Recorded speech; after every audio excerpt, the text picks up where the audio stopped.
Hey everybody, what's going on? This is Zane Simon with the 6 Round Post-Fight Show, coming to you guys just after the close of UFC Vegas 104 going down at the UFC Apex in Las Vegas, Nevada, headlined by a middleweight bout with Marvin Vettori versus Roman Dolidze. Roman Dolidze getting one back and picking up the win over Marvin Vettori in a rematch that absolutely nobody wanted or remembered had happened before.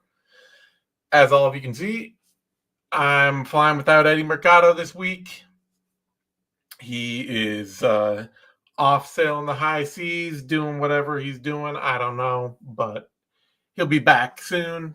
So thank you all for joining me. Probably be a briefer show because there was some cool stuff on this card, but don't want to spend all my time talking about it. Anyway, we're just gonna jump right in. Marvin Vettori, Dolidze,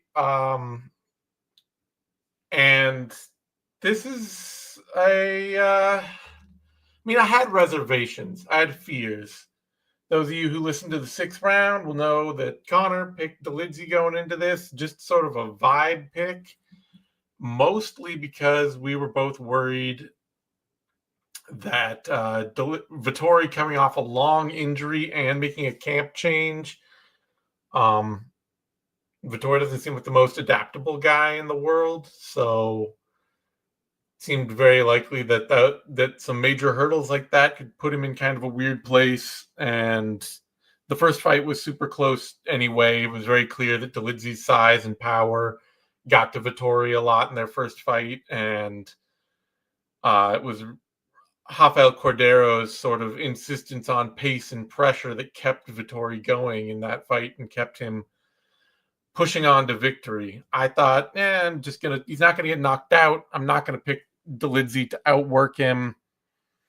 And so it makes sense to pick Vettori again. X factors be damned.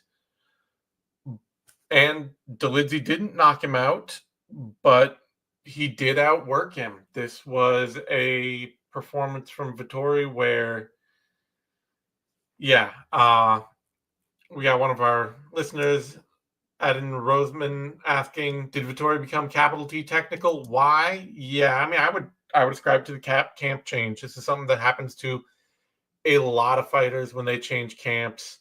They get a bunch of new instructions, they get a bunch of new ideas, and either just because they're not comfortable with those instructions yet, or because they are trying to synthesize those instructions into their game and make it a whole different thing. What we often see happen with fighters in those situations is that they just take their foot off the gas. They fight slower.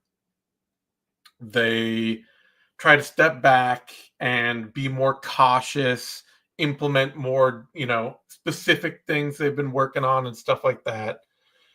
And about the halfway point of this fight, it seemed like Vettori had that big moment where he hurt Dolidze in round 3. And then he just he didn't finish him right there. And I think he probably ate a couple shots that put him on his heels a little and made him think twice about pressuring aggressively. And he spent the rest of the fight on his heels, just letting Dolidze go first, letting Dolidze lead exchanges, letting Dolidze pressure. And, I think the judges all had it 49-46 Dolidze. I had it 48-47 Dolidze. Seemed to see a lot of people scoring round 1 for Dolidze, which I didn't really get. I guess maybe he landed some of the harder shots, but I thought Vettori did enough work in round 1 to take it, and then Dolidze clearly won round 2, and then I thought you had to give Vettori round 3 for wobbling Dolidze so badly, even though the round ended up looking bad for him by the end of it. But anyway, all aside, Dolidze definitely won this fight. And, I don't know. This is not a great look for Marvin Vettori. Might just be the camp change and the injury. Like I say, could be that another year of work there and he will bounce back. He's still only 31 as a middleweight and he's been around forever. So certainly could be that he will start dropping off sometime in the not too distant future. But at this point in his career, I'm still assuming he's going to be the guy he is. He's just, I would assume, hit a slow patch with this camp change and trying to figure out what to do with ATT. And because he doesn't seem like the most, I don't know, he seems like a fighter who really gets tracked in on something and that's all he does. Like I say, Carnero Kings seemed like a really great fit for him because that camp was all just about like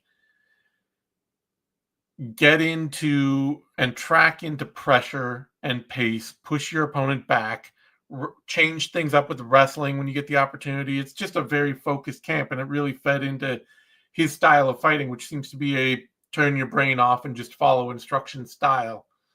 So I do worry that like getting away from that and getting to ATT is just going to make him worse long term. So yeah. Otherwise, though, Dolidze, good for him. He got a win back. I guess in the current climate of the UFC booking rematches all the time, I was going to say in MMA, it used to be that fighters rarely seem to get opportunities to get wins back unless you were a champion or title challenger. And after the fight, Dolidze made a couple call-outs. He called out Robert Whittaker and Israel Adesanya, which, he came prepared. He wants a top 5 fight. They're both top 5 fighters. I get it. They're also both coming off losses, and that seems like, it's the most sensible time for Dolidze to fight either of them because he's clearly technically so much worse than them, and them coming off losses, it's just the right time. They need to bounce back. He's looking to push forward. So it is the logical time to make that fight. But it really does feel like with Bahayo, Cannonier, and Hernandez all coming off wins in the top 10 of the middleweight division, there are actual winner versus winner fights for him to take on. So yeah, like if Whittaker or Adesanya are willing to fight Roman Dolidze, then yeah, he made the right call out. He's getting he could get one of 2 stars at a bad point in their career where they need a fight like him, potentially. It's not a booking I would, Dolidze is like everybody's least fun fight. He's not a fighter I would want to see either of them booked against, but it's a good call out for him. Otherwise, like I said, I would much rather see something like Dolidze Hernandez personally. That would be a lot more fun to me and a lot more interesting. As for Vettori, I'm seeing Cow Chad here suggesting the obvious fight is Vettori versus Izzy 3, and oh god, no. I really don't want that. I do like Vettori versus Allen, or if I thought that he was gonna ever fight again, I would even say Vettori versus Costa 2, maybe. I'd rather see that. I don't want to see Vettori fight Adesanya again. It sounds terrible to me. I don't know why, but I guess neither of the first 2 fights were good, so I don't have any taste to see that happen again. Sure, yeah. If Johnny Eblen comes over to the UFC, he can fight Marvin Vettori. That sounds great. But yeah, otherwise, that was kind of, unfortunately, we talked about this going in on the Vivi this week too, that Connor and I both really liked a lot of the fights on the undercard here, especially on the main, everything outside the main event on the main card. And the main event looked terrible on paper. And this is really a case where that main event. Okay, Nick Wilson saying Vettori versus Strickland would be perfect. I mean, it would be funny to put Strickland back in Australia in a co-main event where he has to pay double taxes again. I will always root for that. But Vettori versus Strickland sounds like the absolute worst high-level middleweight bout that the UFC can possibly make. But yeah, otherwise, it looked on paper like this was just a really terrible main event on top of, I mean, and the rest of the card, even saying I liked it, I liked them as fight night prelims. Like the main card as fight. Those should be the kind of fights that should be on the undercard of a night like tonight.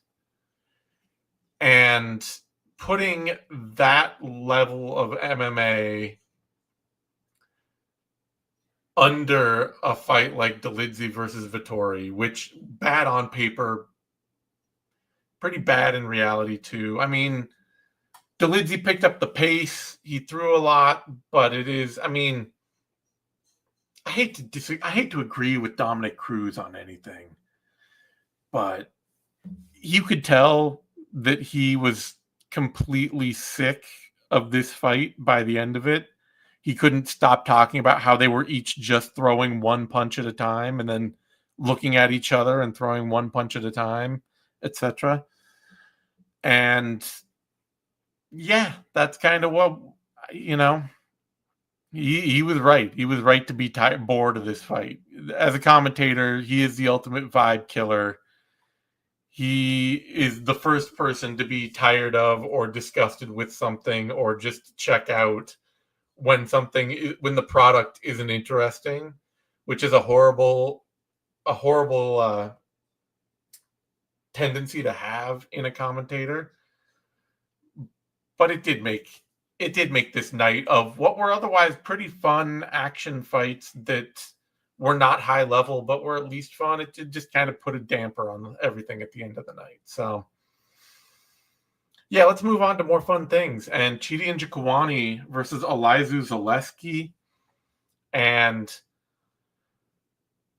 I don't know what got into Zaleski's head going into this fight, but for about that seemed like it should have been reasonably well set up for him. Like we've seen in Njokuani against other brawlers, other pressure fighters, other guys who get in the pocket and throw hard, and we've seen him get finished by those fighters. And we've seen him struggle even with lesser guys that are just willing to get in and push him around and have a physical fight.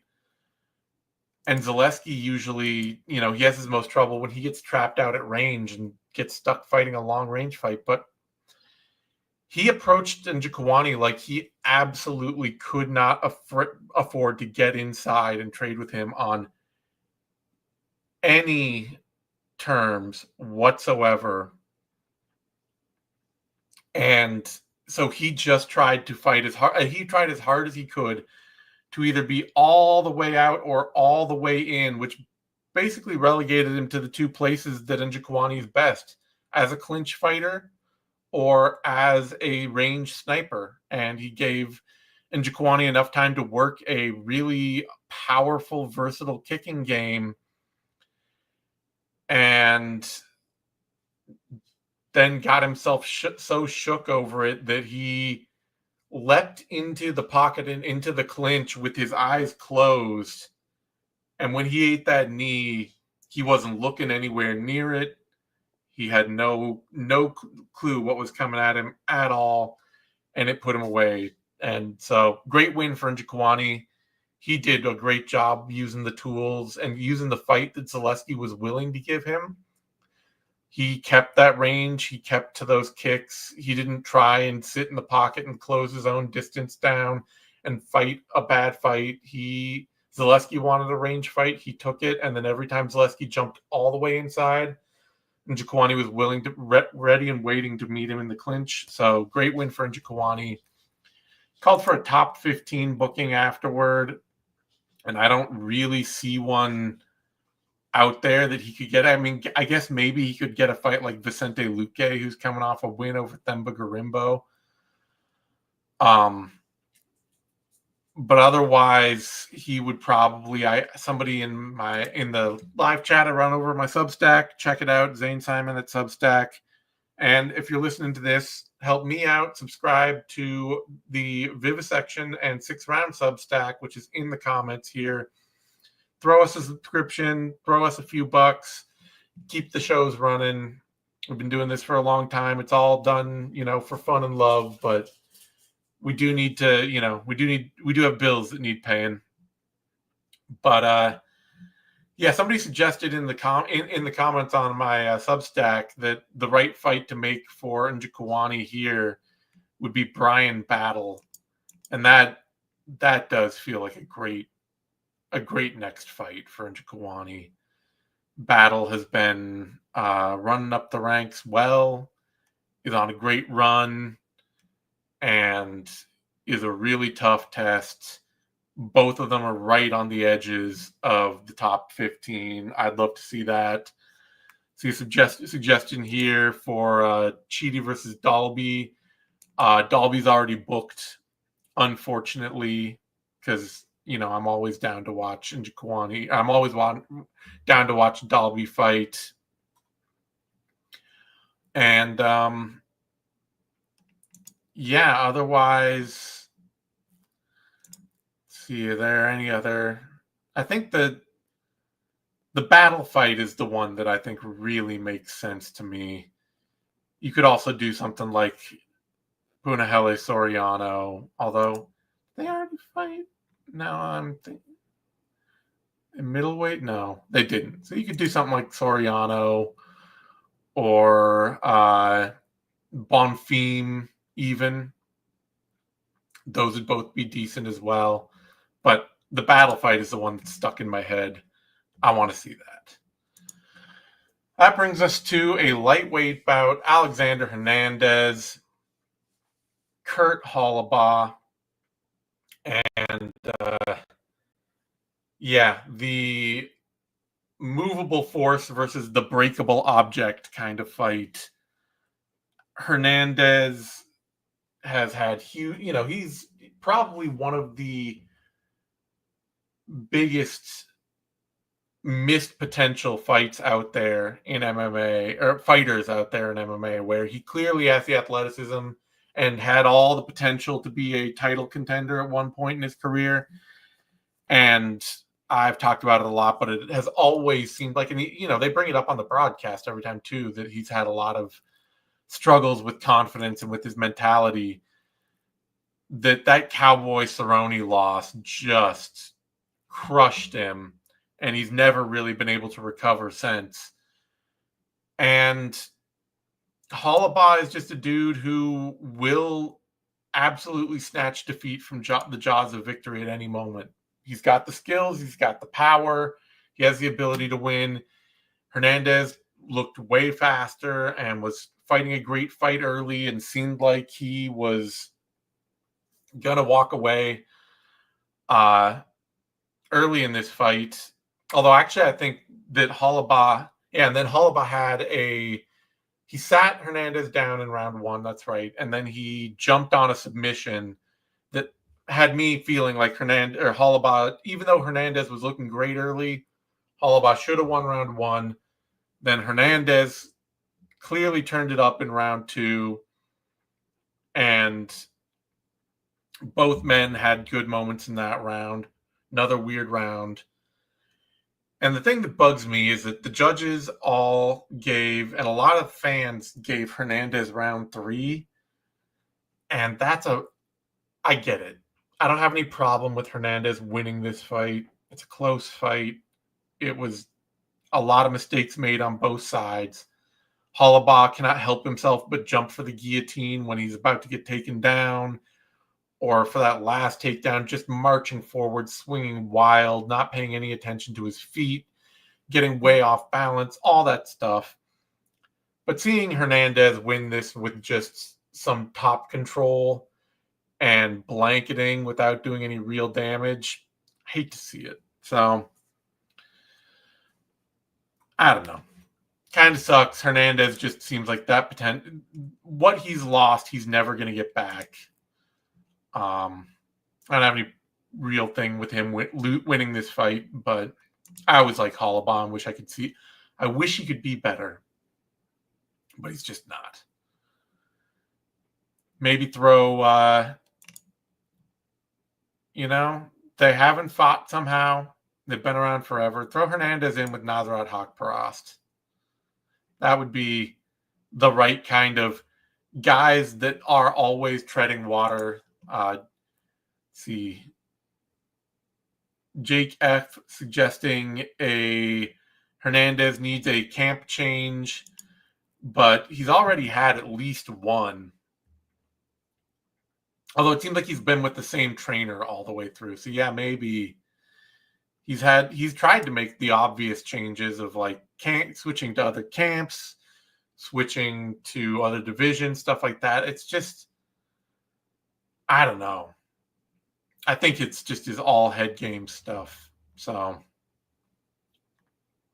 but yeah, put Hernandez in there with somebody like Nasrat Haqparast or Faris Ziam or Terrence McKinney. Actually, do Terrence McKinney. That would be fun. All right. Moving on. Damon Blackshear, Cody Gibson, and wild to see a bantamweight fight finished with a Kimura in 2025. That is such a strong man sub. You usually at lightweights, you only see it used as a sweeping sub. To see it be just used as a power top position, I'm going to crank your arm around, nothing you can do. Look, I get it. Cody Gibson is not, compared to other bantamweights, he is not an athletic specimen. So if there's a guy that was going to have that happen to him, it's very, very likely to be Cody Gibson. But, man, wild.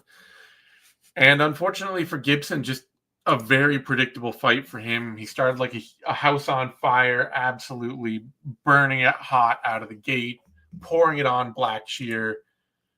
And he's never been able to keep pace with his own enthusiasm. And he's never been able to stop himself from wrestling. And Blackshear is just an extremely good scrambler.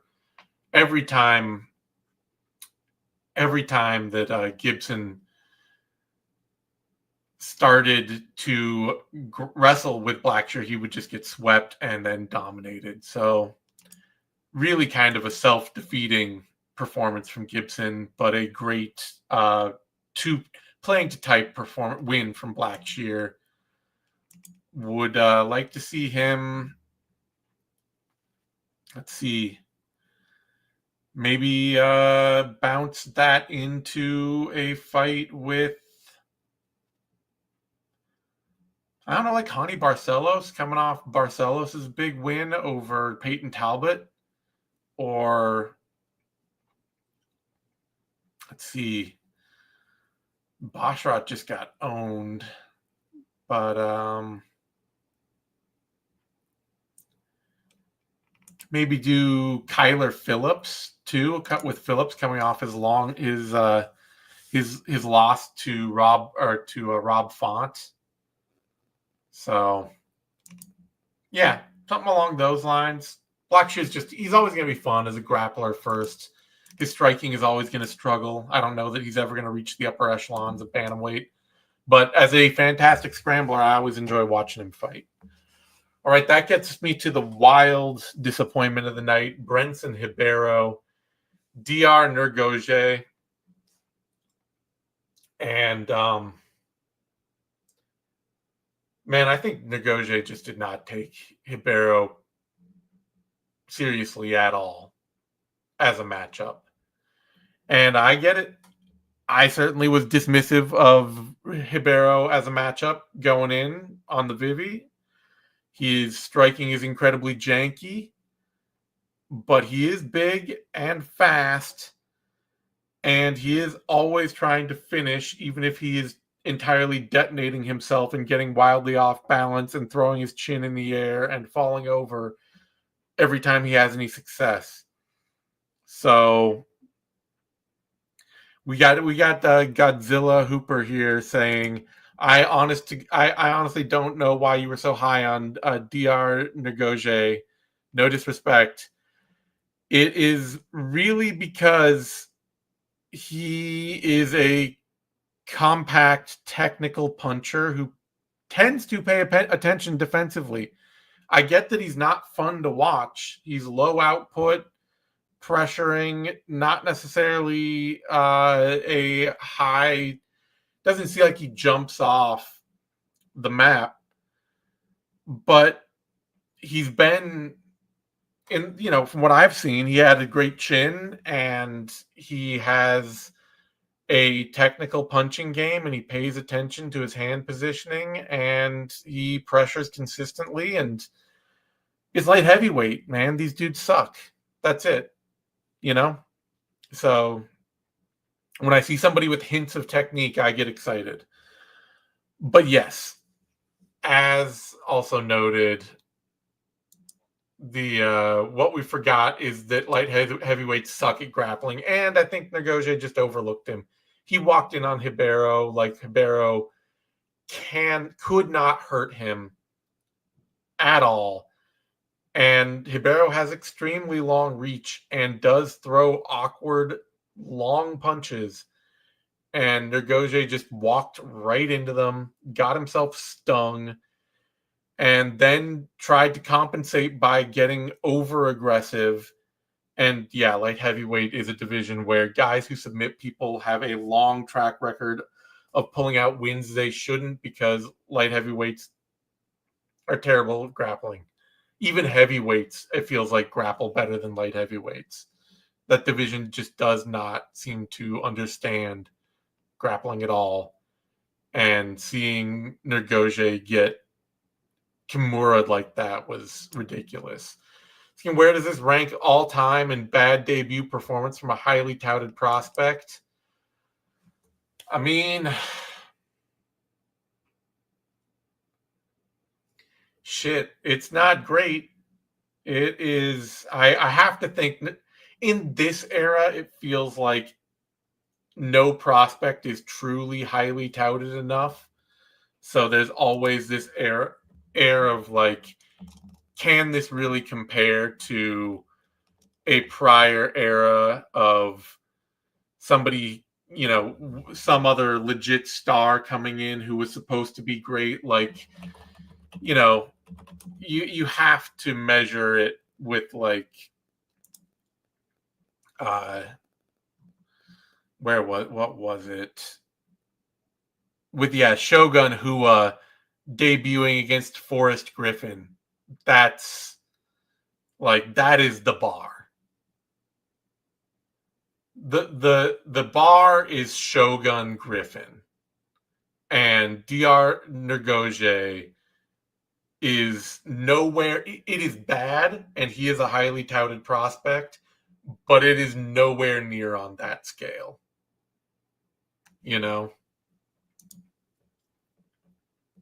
So yeah, maybe like, oh god, somebody don't bring up Constant Arakan. Anyway, don't bring up Constant Arakan to me. That's just personal pain. I was the only person high on Arakan, I feel like. Me and Joe Rogan, which made me immediately realize that I had made a horrible mistake. All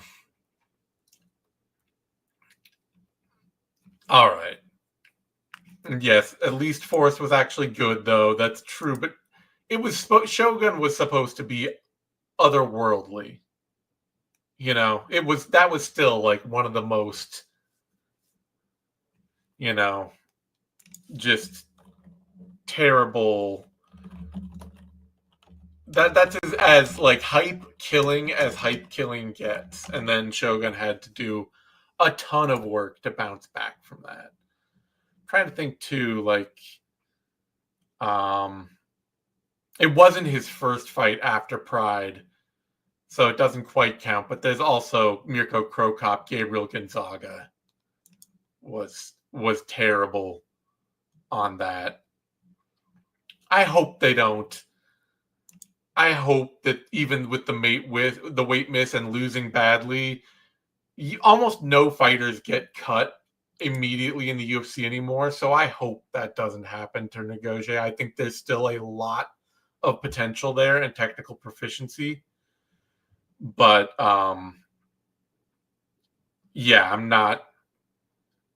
It's not. It's not. It's not great. And I don't think they should ever be cutting a light heavyweight prospect. Really, truly, that division is woeful. All right. And as for who Ribeiro fights after that, I mean, it really doesn't. I mean, this is mostly a terrible look for Njokuani more than it is a great look for Ribeiro.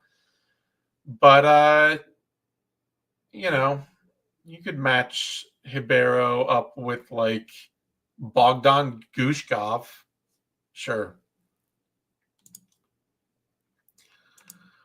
All right. That brings us to a real highlight. Kevin Vallejos, Sungwoo Choi, and this was a really great performance from Vallejos. Goes to the body really well. I love to see that.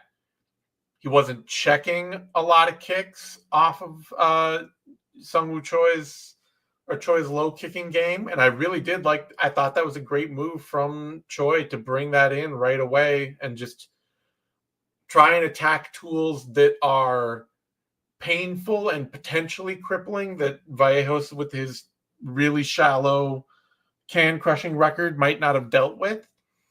But I love to see Vallejos constantly mindful of his lead leg, pulling it back, looking to check whenever he could, making sure that when he got the chance, Choy paid for and got countered for throwing those kicks. And then Vallejos is just, he's a bull.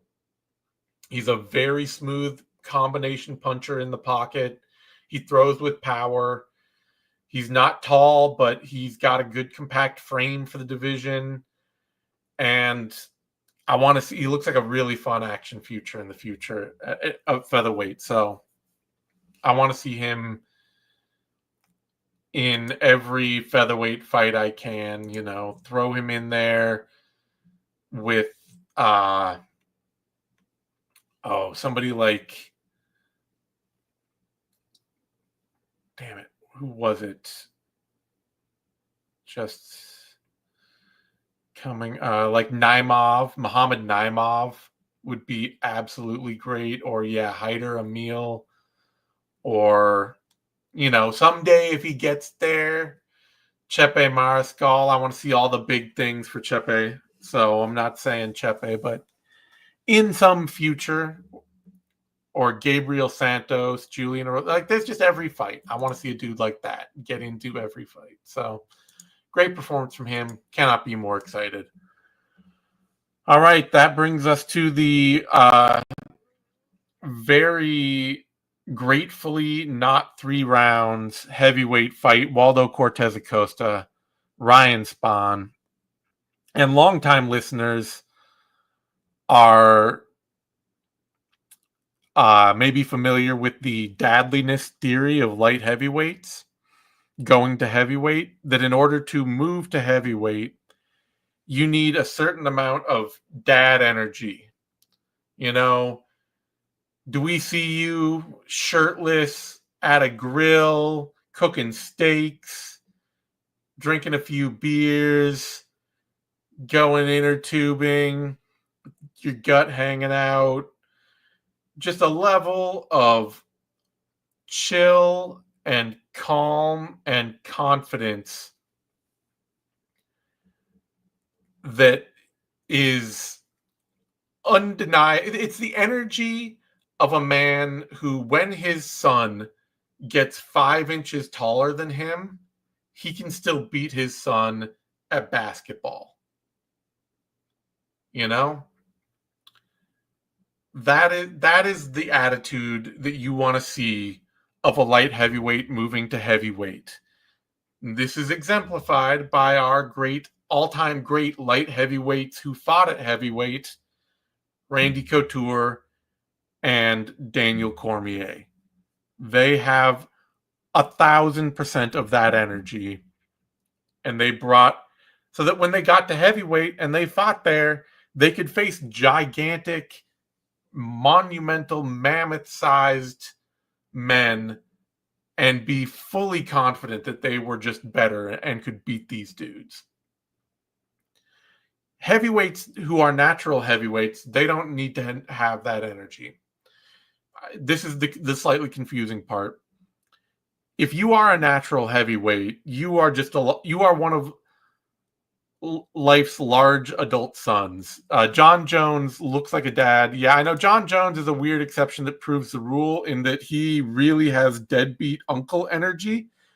But I guess he's at this point swung that into deadbeat dad energy in that he is a father and he will always be able to beat you at basketball, but he won't be there to ever be there he won't be there for any other part of your life.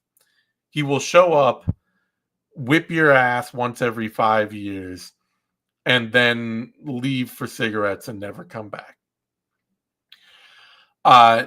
But natural heavyweights are nature's large adult sons.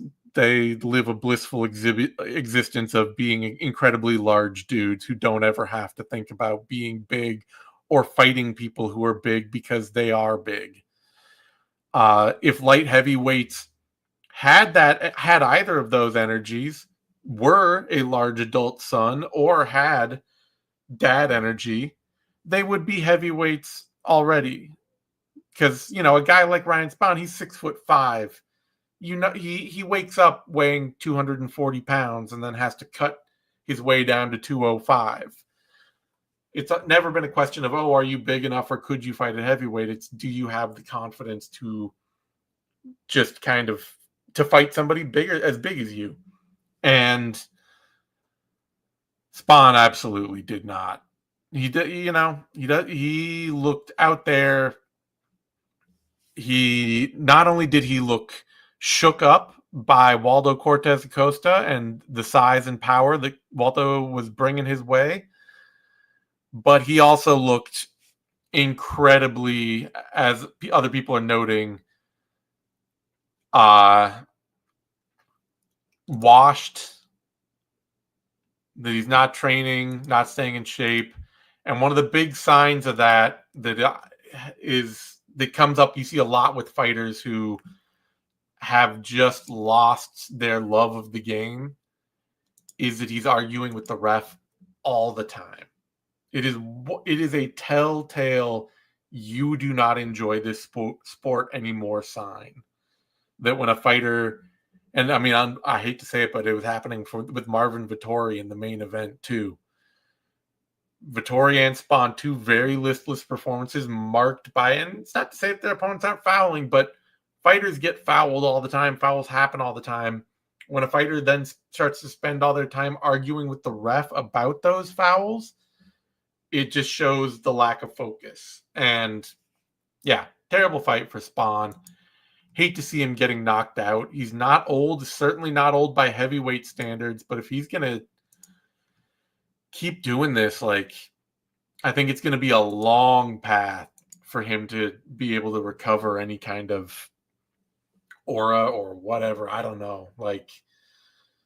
It seems like he's very much heading towards that place where you do not want to be as a heavyweight, which is that you are just you get on the regionals and you become the jump off point for every other regional heavyweight to get to the UFC. So, yeah. As Chad here suggests, makes the booking easy. You could do Waldo Gaziev, or no matter how Gaziev comes out versus Spivak, that would be fine. Or let me see, who else is even ranked at heavyweight right now? You could do Waldo. Well, if Nzechukwu beats Bude, you could do Waldo versus Nzechukwu. Or right now, honestly, most of the heavyweight division, the lower tiers of the heavyweight division, are coming off wins right now. So think he called out Derek Lewis as well. I mean, Jailton Almeida needs to fight guys. And yeah, there are just plenty of fights there. So I would be fine seeing Waldo Lewis or Waldo Gaziv or Waldo Njokuani off a win, or Waldo against the winner of Parkin Tybura. Any of these things is fine. All right.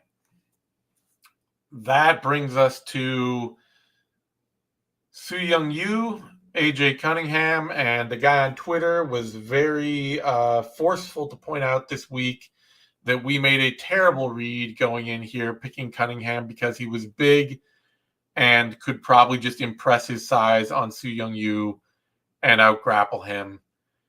And you know what? Congrats, we did. That was a terrible read. Cunningham is terrible. And Su Young Yu just treated him like an absolute grappling dummy. And really easy win. Terrible fight from Cunningham. Nothing else to say. Cunningham does not belong fighting at this level. Doesn't have the durability. He doesn't have the athleticism. He doesn't have the doesn't seem to have the attitude for it. Just doesn't seem like he should be there. All right. After that bantamweight fight, Carlos Vera, Josias Musasa.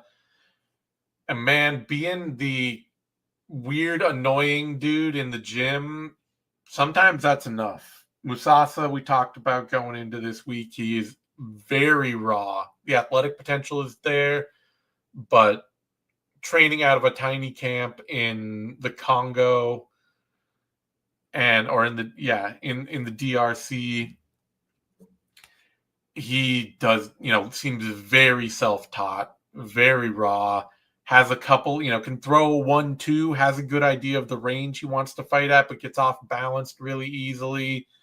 And Vera is just a weird grab bag of annoying tricks he learned in the gym. He's got that Condit same side hook to high kick thing. He's got the leg lock rolls. He's got the annoying front kicks, some spins, all that kind of stuff. And Musasa just did not have the tools to see any of it coming. And that head kick caught him totally blind to put him away. So huge win for Vera. And for Musasa, this might be a wake-up call that as much as I want to see fighters like him being able to stay home and train at their small gyms and lift up a gym and bring up a camp with them to new heights, you might need to go somewhere else and actually get better training. One of the happiest fights for me on this card, Sam Hughes, Stephanie Luciano. I love seeing Sam Hughes win. I don't care that it's not exciting. I don't care that she's not violent. I don't care that it's not thrilling. She is slow and not that coordinated and just incredibly hardworking and passionate about marching forward and staying in people's face. I don't know. Somebody saying Sam Hughes needs atom weight. She's 5'5". She's not tiny. She's just not athletic. For 115, 5'5" is more than big enough. And Luciano, this is a prospect loss that she's, it's a lot like all these fighters fighting C-Rod in featherweight, where Luciano has real potential. She has improved a ton, including from her last fight to this fight. Her use of knees to stop opponents pressuring her and her use of kicks at range. She is building a really strong striking arsenal, but she's just not battle tested to this point. And so for Hughes, this fight was all about, dragging Luciano into hard positions, into deep water, into making things tough. And you could argue Luciano deserved to get the 29-28. I certainly would not say that Hughes deserved a 10-8 round 2. I think that's a terrible scorecard that they gave. But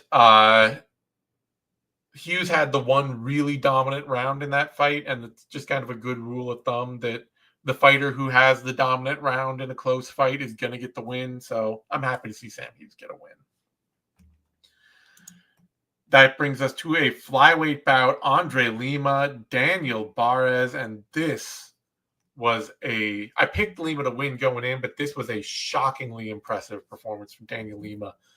Barz is one of those dudes who is, I think, sneaky competent. He's got a record that is, he's got a lot of experience. Even though a lot of it is fights that people didn't see as necessarily all that meaningful, a lot of combate fights against underwhelming competition, some regional European scene fights that didn't feel like that deep or that difficult.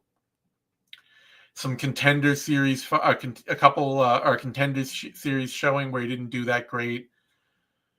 But he's a powerful, dangerous striker, and he's capable. And I expected that he would come out and have a really strong start against Andre Lima, because almost everybody does, and that Lima would have to build his way into the fight and figure out how to defeat Barz and, figure out his timing, get in on some takedowns, do something else to change things up. And instead, Lima used the fact that Barz fights at a similarly slow power shot pace to him to just keep Barz on his heels the whole time and to start setting the tempo, stay on the front foot, lead with combos. And he just wiped the floor with Barz. This was a really fantastic performance. If he can do that to somebody who fights at a little bit higher pace, like if he can pick that up so that he's not on the back foot against guys like Felipe Dos Santos and Igor Severino, then he can be a top 10, top 5 fighter. This was a kind of performance. It shows his quality that when he gets a fight going his way, he really can make a lot happen. So this was a great performance to me for him. I would love to see him fight somebody like Charles Johnson or Tagir Ulanbekov, or Bruno Silva. Those would all be great fights for him.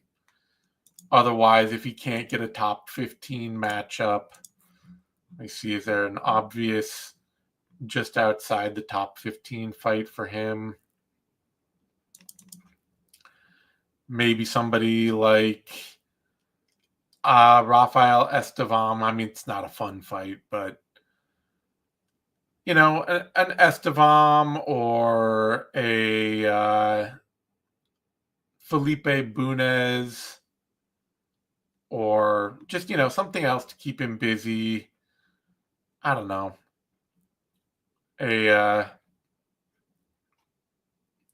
could match him up against Joshua Van. That would be a hell of a lot of fun. So he's a great talent, and this was a fantastic showing for him against an opponent that I think was sneaky dangerous and underrated. That brings us to a women's bantamweight fight. Priscilla Cachoeira, Josiane Nunes, and I think, Nunes got really lucky early in her UFC career where she got 3 incredibly unathletic, incredibly slow-paced, and incredibly cumbersome opponents, where she got to sit in the pocket and fire single overhands as a incredibly undersized bantamweight, and just got free shots all fight. And everyone she's fought since then who has been able to put up a reasonable pace and is big enough that she still has to really contend with them physically, she just can't compete. Even when she can get some work done, she does not fight at a high enough pace. She doesn't have enough tools. She doesn't have a real MMA game. And in practical terms, she is, if not a strawweight, at the very least a flyweight who simply refuses to get a conditioning program. And the UFC will probably keep her around and keep her in other fights, but Cachoeira just took her lunch money. And I have to think any reasonable-sized bantamweight who can go out and push her around at all, I'm going to pick to beat her, frankly. Beyond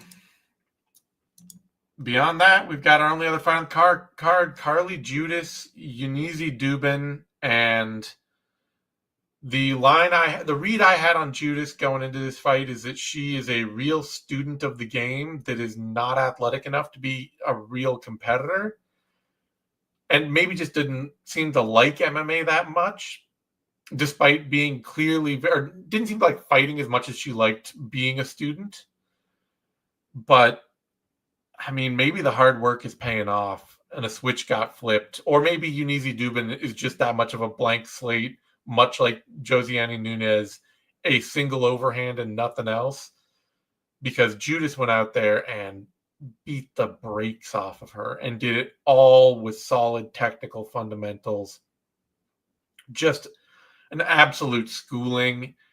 And if she can fight with that kind of confidence and passion, even if she's not the most athletic fighter out there, if she can be that technical and confident in her technique, great performance. So love to see that.